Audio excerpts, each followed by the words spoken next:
What's happening, everybody? All right, so today I get into the car, doing some other things, basically playing around with the tune, and as the ignition was in the run position, I get a check engine light.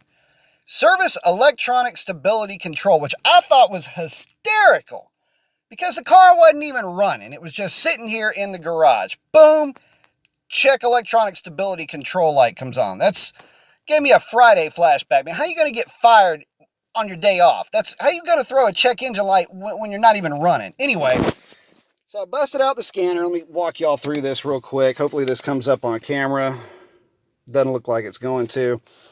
Anyway, long story short, scanner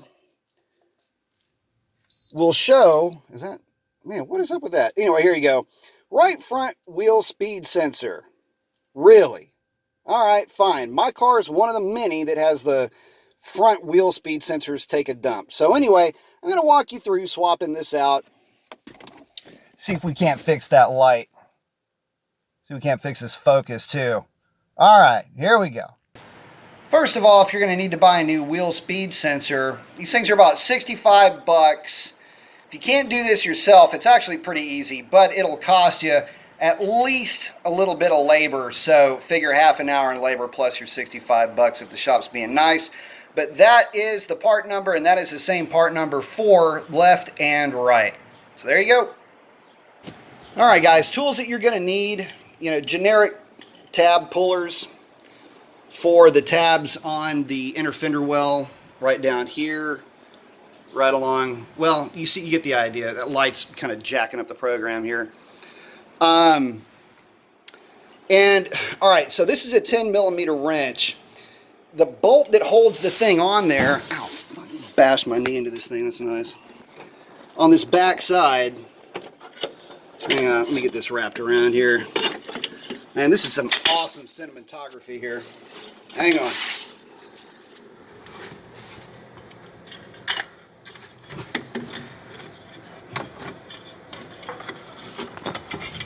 There we go. So that's the bolt that we're talking about, right? For the love of fucking Christ.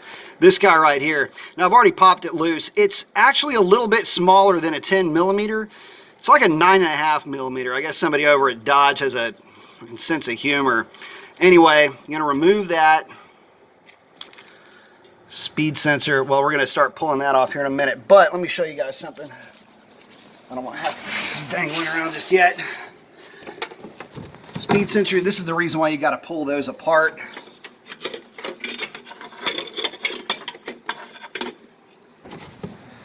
That's where it connects to. So it just routes around to here, so I just pulled that out, already kind of getting it pulled apart a little bit.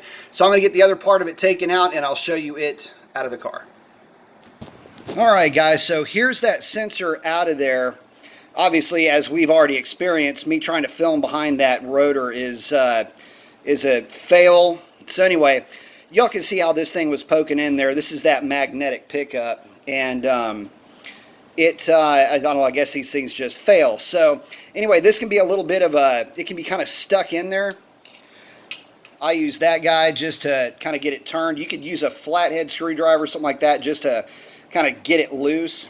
And then, of course, the connector for this one is a, show you that real quick, guys, is, where'd it go? Oh, here we go. There's that connector. Same as your fuel injectors, just, the little pop deal. So I like to use that that angled pick to pop those off of there. So there you have it. Installation is pretty much the reverse of install. But there's your fix for that code, guys.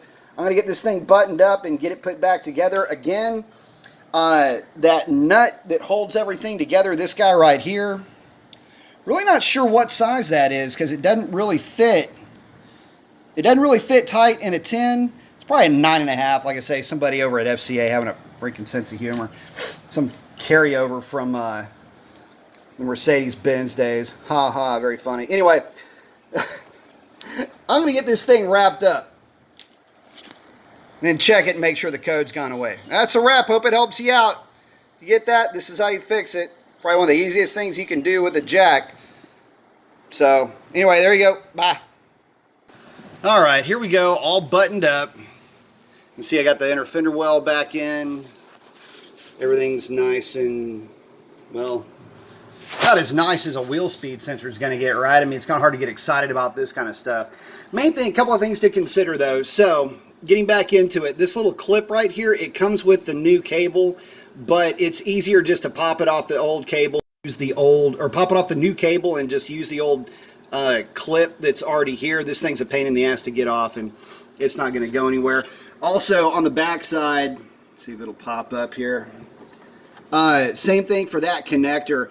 It's actually easier to remove the holder off of that fender and just install it on the clip. Don't try to install the clip with that holder on there. You may or may not ever get it on there. It was just kind of in a weird angle and it was flopping around. I tried videoing it, didn't work. I said to hell with it, just pulled it off of there. So maybe if I wasn't videoing, I could have got it. But anyway, there you go.